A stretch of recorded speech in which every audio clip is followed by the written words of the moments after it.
south of Ardounge lies a trapdoor leading to the mysterious Ourania altar, where you attempt to harness its unpredictable power.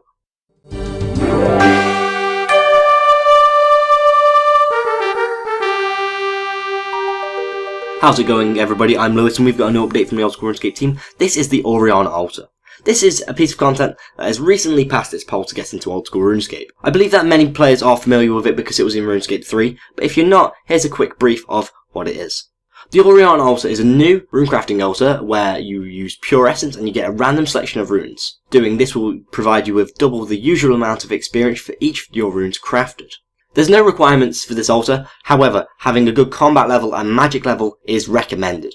To access the altar, climb down the ladder found next to the Zamorakian altar to the south of Ardounge. Once inside, there's a banking NPC and then you'll have a choice of path. There's a short path which has lots of monsters that will attack you. They're mid to high level, so that's the reason you're going to need a good combat level. Or there's the safe path, however that's quite long. When you get to the altar itself, that's where you actually get to craft the runes. And the benefit of this altar is that if you have a higher runecrafting level, you'll get a better chance of getting high level runes. Meaning that your profit and XP an hour will increase as your runecrafting level gets higher. There's a few other things in this Ourania altar. First of all, there's the Ardounge diary bonus.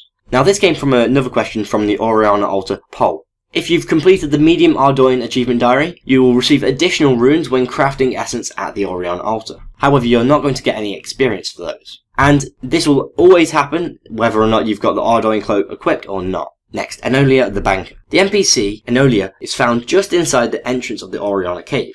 He allows you to access your bank for the cost of 20 coins. Now in Old School RuneScape you can set up a quick payment option, which means you can skip the old process of selecting the type of rune you want to pay. You'll just be using the same rune over and over again. And if you don't have enough of that type of rune, you'll get prompted with a dialogue to choose the next type of rune you want.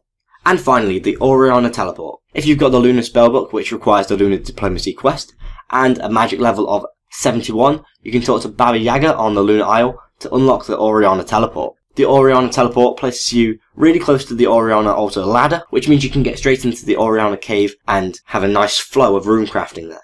Additionally this week, we've got the Ardounge Max cape. You can now combine the Ardounge Cloak 4 with the Max cape. This is the Ardounge Cloak, the Max cape, and it provides the same stats and perks as the Ardounge Cloak 4. To combine the capes, just use an Ardounge Cloak 4 on a Max cape, if you're a Max player, which I believe there's quite a few of you guys now. Finally this week, we've got the other news. The Last Man Standing music track can now be gained by entering the lobby of Last Man Standing.